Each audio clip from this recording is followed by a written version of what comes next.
Hey everyone, I'm Justin Whitowich, Chief Marketing and Strategy Officer at Borshoff. Welcome to another episode of The Mindful Bullhorn. Today, we're speaking with Sam Julka, President, Founder, and Co-Owner of DORIS. DORIS specializes in design thinking and people-centered research, so they work together to gather insights about people and how they interact with one another and their surroundings. Let's get into it.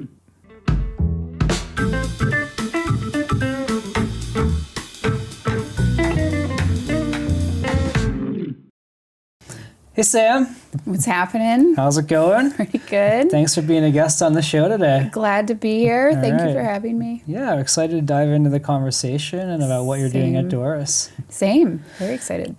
So, related to what you're doing at DORIS, I'm curious, what is one of your first memories of a specific space or an environment or surrounding that you really took notice of and made an impact on you?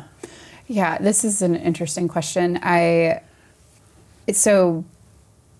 always enjoyed absorbing and being inside interesting environments since I was a kid. I think I was that odd kid that would want to go to like a sleepover at some, adjacent friend's house that I just thought their house was probably cool. And I wasn't probably that great of friends with them, but wanted that inside look. So I've always enjoyed understanding how people built environments and, how one group might do it differently than another. And I knew that there was something about the built environment that made me feel certain ways at certain times. For example, I chose graduate school based on just an opportunity to be in the building where I ended up applying and attending graduate school, which is, I would not recommend as criteria for others when they're doing that. But I've always thought the interaction between people and the built environment is just interesting, I think, from an early age. Well, you mentioned graduate school, so talk to us a little bit about your background. I know when you're in college and grad school, you studied design and fine arts and design thinking and even worked in commercial interior design a little bit. So tell us a little bit about that, your background, and then what was it that really sparked you to transition into doing what you're doing at DORIS and more on the research side? Did you feel like that was an unmet need in the market that you could solve? Oh, interesting. Yeah. So, yes, I probably did see an unmet need. So the short story of this is my undergraduate degree is in interior design. I attended University of Wisconsin, and my degree was from the School of Human Ecology. That will kind of come into play later. So I had this undergraduate degree, ended up working as a commercial interior designer for probably 5 years after undergrad. I worked here locally at a firm called RJE, and I was a CAD jockey. I just would sit quietly at my desk and draw in AutoCAD all day long. I loved the technical nature of that. Something that I saw even as an early, very young in my career was that I would draw these environments for people, but I knew we weren't really talking to anybody that was going to use this future design outcome that I was drawing. I knew there was probably some conversations being had between maybe a salesperson and maybe a business leader or manager or something like that, but there wasn't a deep conversation with the 50, 100,000 people that I was drawing something on behalf of, I was creating something on behalf of. I'd never talked to them. So that was very curious to me. So I ended up deciding that I wanted to continue my education. I thought I would maybe go and get an MBA or something that would be complementary to a design degree. But as I just mentioned, I just by happenstance was in the Heron School of Art and Design. I had signed up to go watch a lecturer, very curious, so I always like to go listen to different people speak. Mm-hmm. And when I was in the building, I just felt like I needed to be in that building. I thought, how cool would it be to go to school here? So I went home and looked up what do they offer here for graduate degrees. And I'm not an artist. I'm a designer, and we could spend probably the entire time talking about what the difference is between those two things. But I ended up finding a very new and emerging degree in design research and design thinking at Heron. So I ended up applying, getting in, leaving my job and attending school full time. And I didn't really know what what my path was going to be after graduate school. It's probably silly at the time, but maybe I didn't have as many responsibilities as I have now. So I did that, and my thesis, my second year of graduate school, allowed me an opportunity to really dig in deeper to that question I always sort of had as a young designer.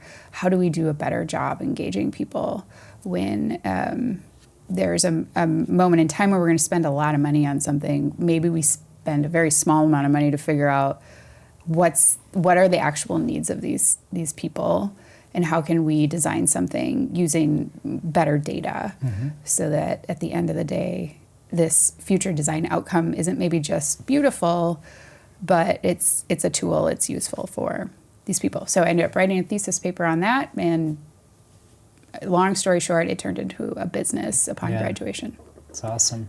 So it sounds like as a CAD designer, it was make the thing because you're asked to make it, and you don't really know sort of the background, the strategy, the story that has gone into it in terms of why are we making this thing. Yes. And that just, to you, felt like something unanswered that would provide more interest for you in your career to actually understand how can I design, create an environment for people that's really going to be useful and meaningful and productive for them. Right, 100%. Why? My early business cards at Doris said why on the back. Yeah. I was probably that 5-year-old that asked why way too much. And now I am a researcher. I don't actually design environments for people. I provide criteria for other people that need to do the implementation of something. Yeah, But, cool. Yeah. So coming up through interior design and a little bit of fine arts, who have been some leaders that have really inspired you, whether it's in design, whether it's in research, or an industry completely unrelated? Yeah, it's an interesting question, and I've thought about this, and I don't mean to be cagey in my answer, but I think I learned from observing people, and some folks inspire me to do great things. Some folks inspire me to not do what they're doing. So I can think of, early jobs that I had where I would watch a leader of an organization and think, I will never behave the way that you do. Like at some point, I'm not going to work here anymore. And the lesson I'm going to learn is that, for example, you don't send an irate email to the entire organization of 500 people, because that just causes chaos and confusion. And as a 20-year-old, I knew that was not a good thing.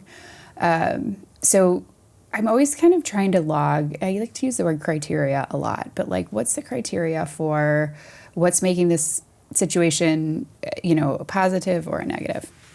So, and then I think about, well, in what way do we need this leader to be successful? Because I think there are different types of leaders that I've encountered in my life as well. So there's, the organizations that I maybe worked for that had somebody that was a great speaking, voice, great orator, could tell a story, could get people inspired to do something. There's others that were really great at organizing people, that were maybe quieter. I think leadership can look different, and the criteria is important to think about. What is the leader trying to execute? So to me, that's sort of been my, my takeaway along, over the course of my career, is just there are different reasons for different people to be leaders at different times. Which I think transitions into just learning a little bit more about Doris, right? You're working with leaders, helping them articulate their goals for their culture and for their environment, and then really trying to align an organization's environment or surrounding with the goals of the company. Can you talk a little bit more about Doris and your purpose and what you guys are doing? Yeah, it's interesting that you said we're working with, because that's how we always feel. We work with the leadership team at an organization. We don't work for them. So we're a partner that's coming alongside them. They usually have complicated problems, and usually the most complicated problems they have deal with their people. Anytime you talk to a leader, they're like, well, I can figure out, I can figure this tariffs thing out, or I can figure out shipping, or I can figure out procurement. It's the people that are, the complicated part of the whole thing. And so helping leaders understand uniquely what makes their particular group of people either successful or what barriers they might face, and how those leaders can either enhance what they're doing, remove barriers to make that group more effective. That's what we're usually trying to look for, and they can be asking a myriad of different questions. Historically, we were founded on them asking questions about the built environment. Those questions over the years have morphed into, they could be at this point anything that has a human impact on it. It could be about, how are we communicating? How are we collaborating? What are we doing as a group to make sure that we're not burning out? How are we staying engaged? What do people think about, this, that, or the other thing? Okay. We're out there able to grab that information for leaders and provide it to them in a neutral way. And usually, like your office, like mine, it's not like there's usually one person. It's a group of people that are trying to make decisions together. Yep. Them having something that's sort of neutral to get behind, that's data driven, that helps them make these big decisions so much easier when they're more aligned behind something that's somewhat objective. Yeah. Well, what does human ecologist mean to you and Doris in the work that you're doing? So interestingly, human ecology, like I said, was the school that I studied in undergrad. And I hadn't put much thought as a young undergraduate what that word even meant. It was just the name of the school. And we've always sort of struggled at Doris. We're very emergent. We are not an interior design firm. I'm not an architect. I'm not a marketing. I don't do market research. I'm not an HR policy writer, and so trying to explain to people that we're a research entity that focuses on very high touch engagement with people. There weren't a whole lot of words. There weren't categories that help describe what we do. We don't get to answer a lot of RFPs because no one's writing something exactly for us, right? So I was reading a newsletter from my undergrad, school, and I thought, what did human ecology actually mean? And the more I dug into it, I thought, wow, this is actually really what we do at Doris. So the interaction between ecology is the interaction between organisms and their surroundings. So human ecology is the interaction between people and their surroundings. And that's really what we're doing all day long is studying that. So, in terms of studying that, you had mentioned earlier, like when a client comes to you, what are some of the most common challenges that they have? What is the problem? They say, Sam, Doris, I have this problem. Is it people? Is it the actual built environment? Like, what are some problems that you're solving for your clients? Yeah, I wish I could give you like a top 10 list, David Letterman style, of those, but they can't say that. They can't even articulate them that clearly. So what we will often say is a client will come to us when they have what we call a fuzzy situation.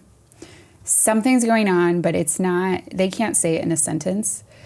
And it's a wicked problem, not meaning like I'm from Boston, that's how I talk, but like the problem is complicated and it's very wicked. Yeah. So their problems will have, I think of it as, a scribble on a page. It's just so, they're so interwoven.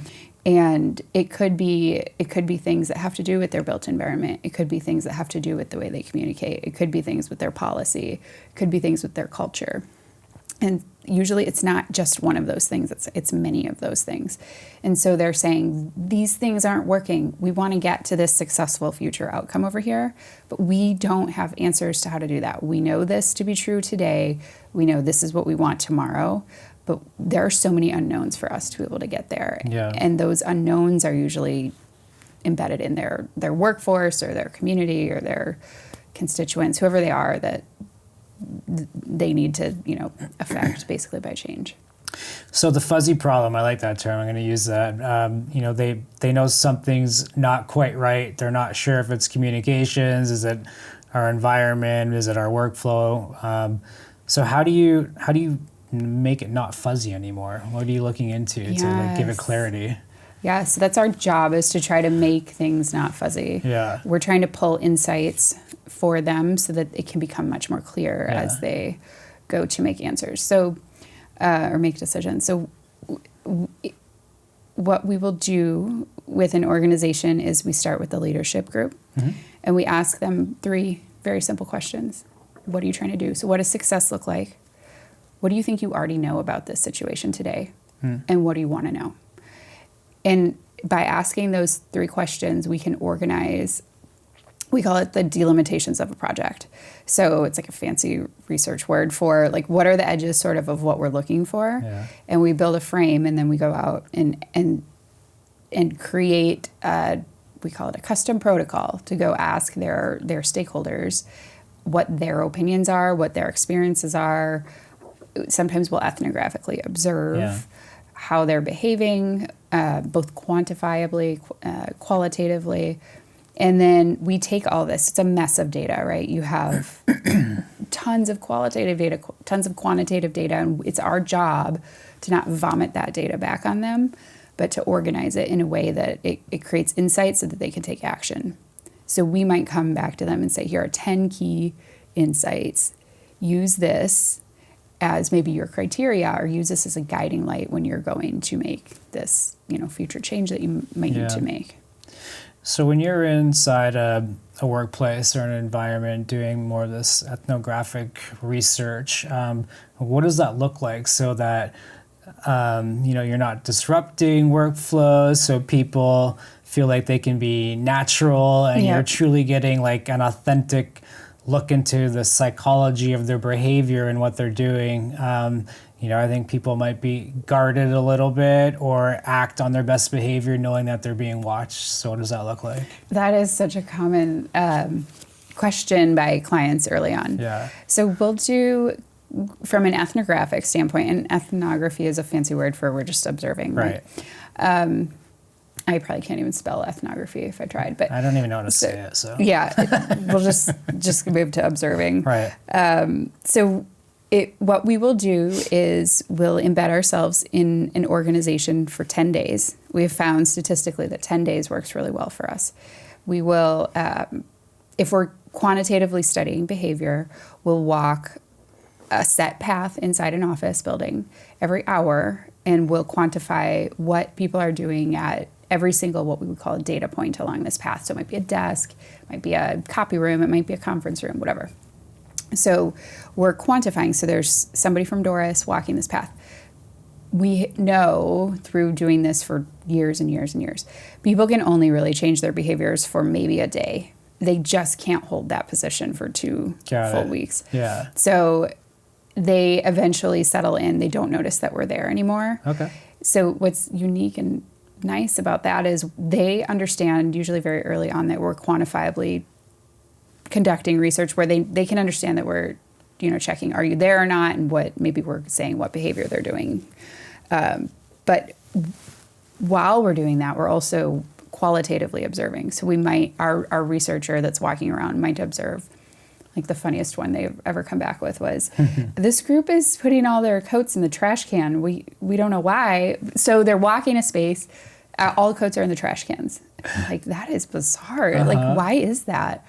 So that will then prompt us to qualitatively dig in. Like, what are you doing? Why is this? Right, why is this like this? Yeah. It came to find out they had a policy where that they couldn't put their coats on the back of their chairs, and they didn't have coat hooks. And so leadership was like, so you bring this to leadership who sits in offices, and they're like, are you kidding me? And we're like, no, have you walked on your, floor? You don't have, and so it's like those simple things sometimes can be changed very quickly, but you just don't know until you start actually observing the solutions. Story. Yeah.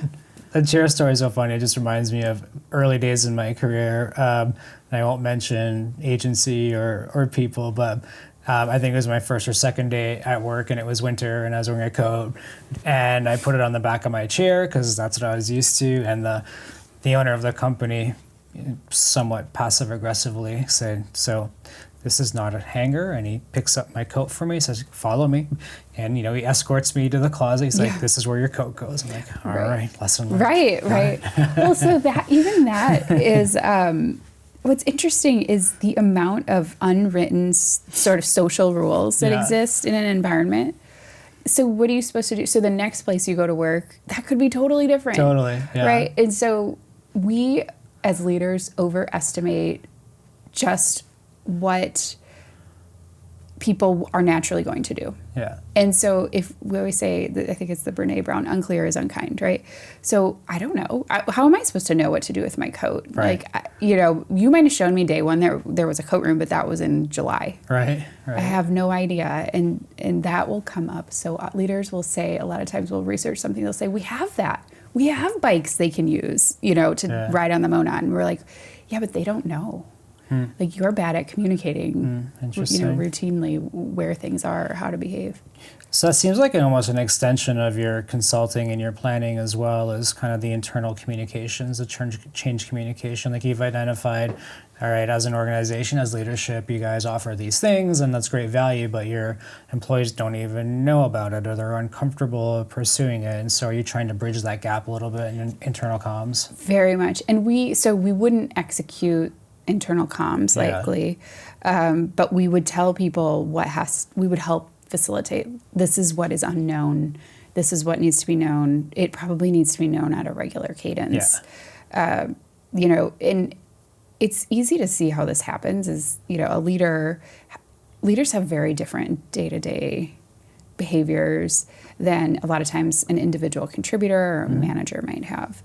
And over the years that stack up as you become a leader, you just kind of lose sight of what it's like to not be in that position and maybe not know everything that happens. So those are simple fixes, but they need to occur for sure. often. I want to get a little bit more, I guess, tactical and just thinking about, I've worked in agencies for almost my entire career, and just thinking about the types of spaces that I've worked in, and are there some core fundamentals that most organizations and employees should have to thrive? So I'm thinking spaces to collaborate, spaces where people can just do individual thinking. What sort of what sort of behaviors within a company do we need spaces for? And are there specific things that are crucial for every company? Is every company unique? And, what do those spaces look like? Yeah, so I think there's obvious things that people probably need. They need, the number one thing that people ask for is 2 monitors. Mm-hmm. If you don't have 2 monitors, or you provide a secondary location that doesn't have 2 monitors, it won't get used. That's very concrete. Okay. But usually we're not. I think people probably need individual spaces. I think people probably need spaces to work as groups. What I think is more important for a leader to think about is, but what about my people? And how am I asking them questions, not just like once every 10 years, but like all the time, because everything's changing all the time for us. And how are we making sure that we're accommodating what their needs might be? As people continue to change, we need to be able to offer environments that will support, the needs that they have. I think what we have found often is that sometimes leaders will think the solution to that is, let's make this space do everything. So like it's the open office. You can sit here on your computer. You can have someone pull up and talk to you next to it. You guys can sit right there at that table and have a meeting. And that is disaster. Like, probably that it seems like a really great idea. It's very flexible. It offers everything. But what we've found through research is, if you don't give people some kind of boundaries or framework for how to use a space, they'll all make up the rules, and then it's chaos. So if you're in an open office environment, do we talk to each other in this environment, or is it supposed to be quiet? Yeah. Like, that one question could help a myriad of problems that are probably going to be popping up based on, you think we can talk. I think we're supposed to be quiet. Now I'm mad at you all day long because you're talking to everybody and I'm such a real thing. I mean, it's Yeah. exactly right. I mean, so how do you go about establishing rules? I mean, who makes those rules? Who decides? Who communicates them? What does that look like? So I hope I'm not sounding like a broken record, but what we would tell a group to do is engage your workforce. Yeah. Make sure you ask questions about what they're trying to execute. What are the problems they faced? Are they on the phone a lot? Are they on Zoom calls a lot? Do they need to meet with each other? Like, what are the core things that they're trying to do? Mm-hmm. And then as a leadership team, help build the framework around that. And, also figure out, not in a punitive way, but like, how do we hold people accountable to this? Right. So if we say that the open office area, over here is meant for individual focused work and that Zoom calls need to go into a phone booth or, if you're going to have a meeting, you got to go on that side. How do we make sure then that we hold all those people accountable, or how do we give them the tools to hold each other accountable? And hopefully that your culture is such that people just respect them and you don't even have to worry about that. Right, right. And we think that if you're having them help you create sort of that, again, criteria for what those might be, that then it would make sense to them and they would respect it. What's, we've talked a little bit about it. I've worked in, early in my career, couple decades ago, offices were kind of standard. Even at entry level, I had an office, and then all of a sudden, everything's open concept, open office right now. And I think there's pros and cons to both. I've experienced both right now. We have a very open concept office. What's your take on open office? Is that going away? Is that staying? What do you like about it or dislike about it? So all of that this will be like Sam's personal opinion. Yeah. And what do I like about it? Do you like anything about it? I know, good point. I do. It's interesting because in my career, I've never worked in an actual what we would call like a private office with a door. Yeah. I've never in my entire career had one. I think it's interesting because historically, probably when you were starting your career, and even sometimes now, depending on industry, we use the private office as it's like a trophy. It's not necessarily always for function. It's to denote that you've somehow made it. You now have a private office. Mm-hmm. You've elevated enough in your career. Mm-hmm. Like we did a project for one organization a few years ago, and in interviews, people were saying, well, I'm probably not going to be able to get promoted because there's no more offices left. Wow. And we were like, oh, wow. Okay, so that's how you're associating a promotion. Right. Is if there's no office, there's no room for a promotion. Yeah. Isn't that crazy? So I think that's interesting. If that's how an organization wants to operate, they should know that that's what's happening and just be really clear about it. But I don't know if I have. Like I said, I've always worked in the open office, but we've known for many years now at DORIS that we have to explain what the open office is for. Yeah. And for us, it's for engaging with each other. Yeah. So it is not uncommon for me to stand up and say, Maria, what's going on with XYZ? And everyone, can hear. I know if I need to have a longer meeting, I need to take it into a conference room. Definitely. Yeah. Like we know that. So I'm maybe a leader that just likes to sit with everybody. Yeah. But I get that that's not the style for everybody, and it just kind of depending on the organization. Will they stay? They look I can tell you they look very different today than when I was drawing them in AutoCAD. It was tall cubicle walls where you couldn't see over the top, and you're in your little cubby.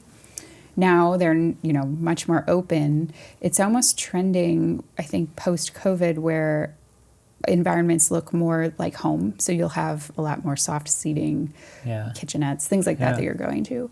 I don't know. Office real estate is so abundant right now.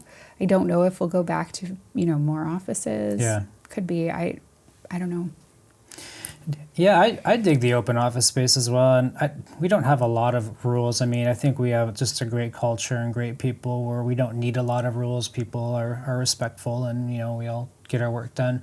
But so we certainly don't have rules when it comes to open office. But I feel like organically just some cues have surfaced, right? I mean, if someone has their headphones on, they're probably, they're dialed into their work, maybe leave them alone. We have some people that have, if they're on a call or something, a little sign on their desk that says on a call, basically leave me alone. So I think we've just organically figured some things out that work for us. And yeah, it's not perfect, but it's pretty good.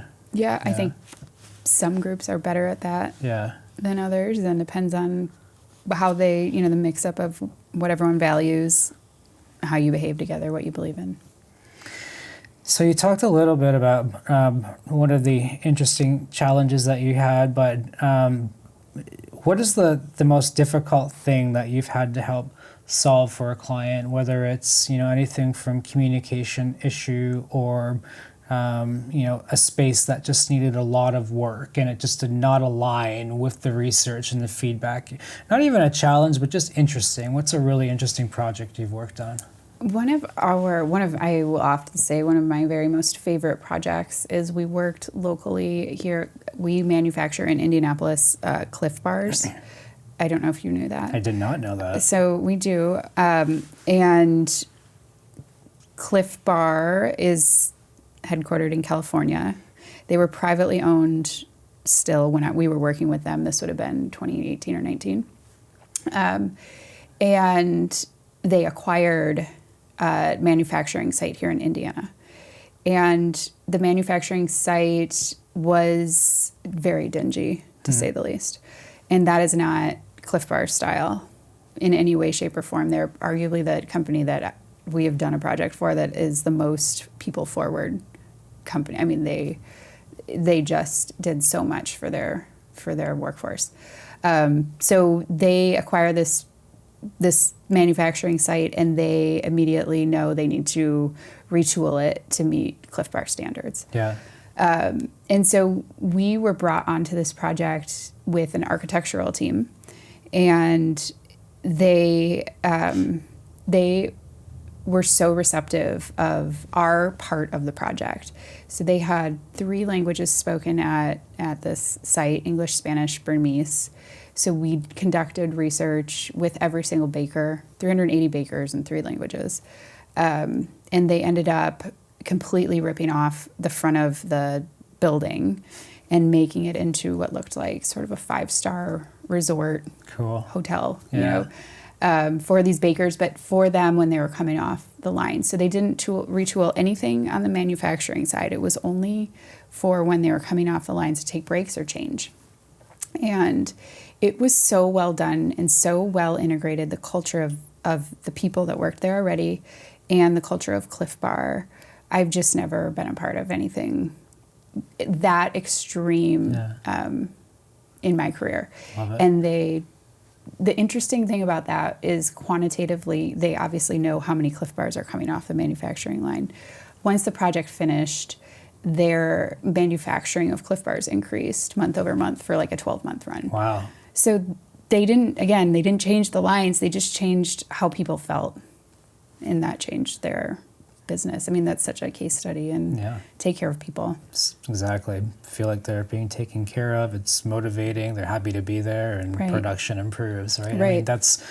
I mean, I'm guessing that's probably one of the top goals that you're challenged with every single time that you're working with a client is like, if I can affect the culture and space design, will that motivate higher productivity? And I think that's kind of the as a leader of a company, that would be something that would be important to me. It's for sure, it should be important to you, right? It's just hard, and you in your line of work as a creative and me, it's hard for us to measure that all the time, right? Because we don't know, based on all the variables, is what we're doing right now going to affect, how can we prove out the ROI on this? And it's really difficult. The Cliff Bar project was so neat that it did have that, that really cool outcome. But you can't, it's just, it's very hard to measure productivity when it's not something as black and white as manufacturing. Right. That's true. Yeah. you in your your methodology and how you're doing research and planning, you talk a lot about design thinking, and you've built a team and hired a team that are trained in design thinking. Talk a little bit about what design thinking is. Yeah, so design thinking was super foreign to me when I started graduate school at Heron, and it took many years for me to figure out exactly what that meant. But the long and short of design thinking is it's a process for problem solving, and it's pulling on the tenets of designerly ways of doing things. So designerly is a very probably made up word, definitely not in the dictionary. But you might have hard sciences, you might have social sciences. Design usually kind of is somewhere in the middle. It doesn't fall under one of those umbrellas. We borrow a lot of what we do from those two schools, right? Design thinking is it's a way to conduct a process, research, using tools that we would use as designers to solve sometimes problems that are not traditionally seen in the design field. Yeah. So we might use let's say we're going to design a logo. We might use a very similar process. We're going to understand what's the problem, kind of what's the reason behind us needing to do this logo. We might then start to find out, okay, it needs to, answer these things. Then we can start to go into solutioning, build the visual and show it. I'm making that up. I'm not a graphic designer, but I'm assuming it's something like that, right? So if we just widen that field out, if our problem is different, if our problem is how do we make this workforce more effective, we're going to use the same process, similar methodologies. Our outcome is just going to look a little bit different. Yep. So as part of your research and your observation, like in marketing, we talk a lot about this idea of a consumer's unspoken truth, right? But these are the things psychologically that are going on that inform the behavior to make a purchase decision or to be loyal to a brand. And a lot of times they can't even articulate it, or they don't want to, maybe because they don't want to admit something about why they're making a decision, because maybe it makes them feel a little bit shallow, or they don't want to admit what the true motivation is. But those unspoken truths that's what connects a brand to a service. Like if you can figure out why is that person doing that thing, buying that thing, even if they don't tell you, then we have gold and we can work with that. That's an insight that we can put into a campaign. And so I would imagine that there's similarities to that in what you're doing, working with an organizations and employees and their employees. And they might not come right out and tell you, well, I want this thing in the office, or I need this thing in the office. And they might not even know what they need. They just know something's wrong. So this idea of mining for unspoken truths, does that come up in your research? And how do you find those? And what do you do with them? Oh my gosh, they're our favorite, like yours, it sounds like. We don't use that terminology. I like that. We might call that a dichotomy. Okay. So if we find... we love this. Because like you said, it's the best insight. Yeah. So if we can find that somebody's behaving one way and doing something different, we know there's something really special in what's happening. So for example, this will happen a lot. But it became very apparent in a project we were working on. It was a federal government project in Colorado. We were interviewing a bunch of folks.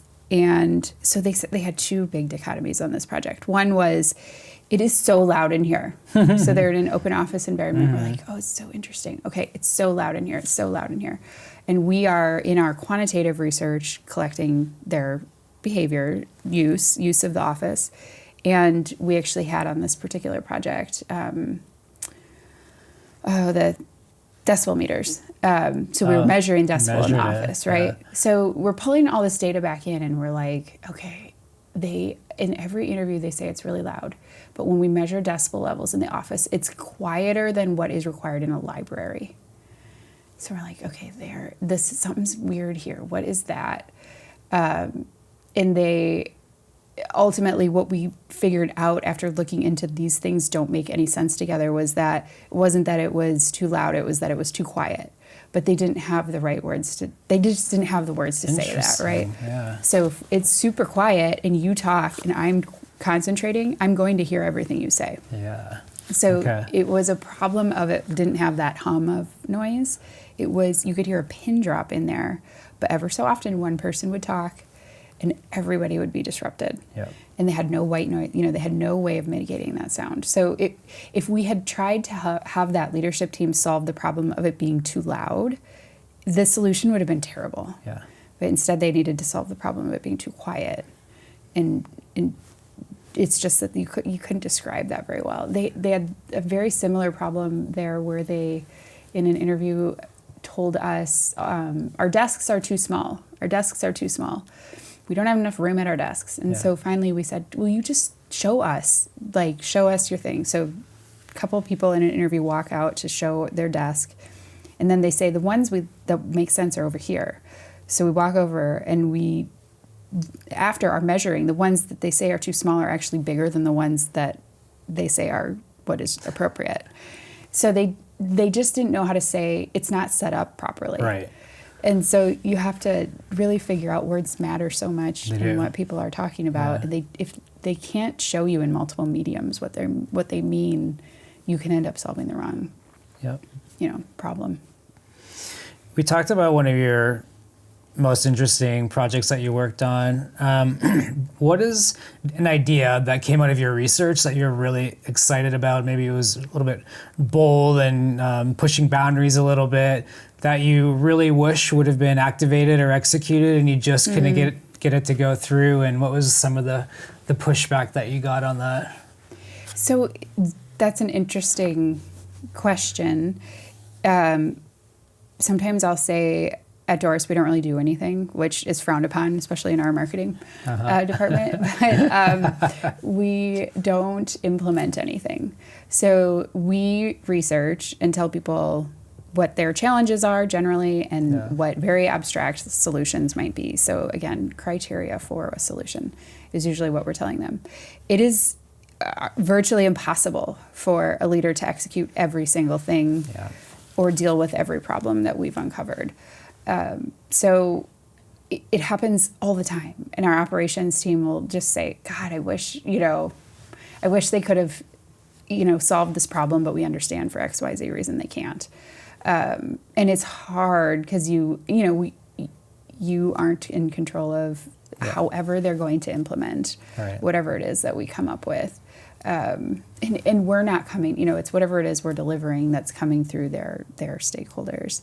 So I can't think of, it just happens on every project, and I can't think of one I understand that, unique, but it's hard. I mean, the thing is it's hard being a leader. Yeah. No one's ever asked for, we just have to have a basketball court and we need a hot tub and just things like that. That's what they're always worried about, that they're going to ask about, and they don't. People are so reasonable. Yeah. They don't ask for that. Here's what people want. People want, because they think they want this, people want a private office. I'd like to sit in a private office. Well, a leader can't give 500 people a private office in a, building that doesn't accommodate that, right? So they might not want that for their whatever business case that might just not make sense. So you kind of they have to sort of deal with that tension of it's not whatever your wants and desires are in the world that we're trying to accommodate here. It's we need to work as a group together, and this, if it's the environment has to support us in the best way it can. That might not mean you individual have a sand volleyball court in here because that's what you like. That doesn't make sense for the organization. A couple more questions, and I want to talk a little bit sort of the intersection of our two industries and how they could work together. I think any successful company probably has a strong brand, and they've invested a lot into that brand and really thought through what the value of their product or services is and how they're differentiating and positioning. And so a lot of brands will have a clear mission. They'll have a clear purpose statement in terms of the impact they're making on people or in their industry or in the world in general, right? Guided by purpose. Yep. That's a lot of what we do is we help companies really understand what their brand should be and then help them communicate that and articulate that. So when thinking about recommendations for a space, does that ever come up? This is our brand, this is our mission, this is our purpose, this is our style, this is our personality. Those things come into your research and then try to really build that surrounding to bring the brand to life in some way. That's a really good question. If they know, so you kind of have to remember we're spending a lot of time talking to individual contributors within an organization. Yeah. A lot of what we're doing is testing whether or not they understand what we would probably call their culture. We might not use the word brand, but it might be adjacent in some way there. Yeah. And people have, it depends on the organization, but people have a hard time articulating what their company culture is. It's always there. It's like the weather, it's always changing. We're trying to figure out how closely aligned the workforce or the community is to whatever the desired outcome of that is by maybe the leadership team. So the leadership team knows how to tell us, we believe this, these are our core values. Whatever, they can tell us that. If it's important, we can tell them your workforce thinks this or that, and it is not aligned here. And if you're going to make a change, you need to, if the built environment can support this alignment, then do it this way. If this is what you're really, if this is what you're really trying to get out of. Cool. What's Doris's brand? What's your purpose? What are you guys about? So we're about, so our mission is to be the voice of the people who matter. And to us, cool. If you don't know who matters, you probably can't work with us. Yeah. Because we think it's everybody. Sure. But our vision, so that's our mission. We're trying to make sure that we go collect all those voices all the time. And we bring them forward and honestly and give their honest truths forward. We don't, we're not trying to... We have very difficult meetings with our clients sometimes where we're saying this is what your workforce or your community or whatever thinks. It's not always the most fun information we're delivering. But we think that our vision is to help what we would call the doers do better. But the doers in this case are the leaders. So they need to do better for the people, that. Right? Yeah. So that's sort of our mission in the world, I guess. Yeah, I mean, I love that, and it just leads into the final question I always like to ask. What impact do you hope that Doris can have on the world? I think the impact would just be that this becomes more common, that we do a better job of asking questions prior to just assuming that we know. And there are limited resources in the world.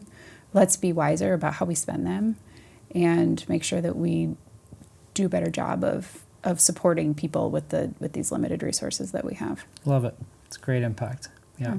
Thank you. Well, Sam, thank you so much. Great conversation. We really appreciate you being a guest on the show today. Lots of great insights for leaders and organizations to think about their employees and people first and create environments and cultures and spaces that really allow them to thrive and ultimately helping the business grow. So again, really appreciate it. Thanks so much. Of course. Thank you for having me. Of course.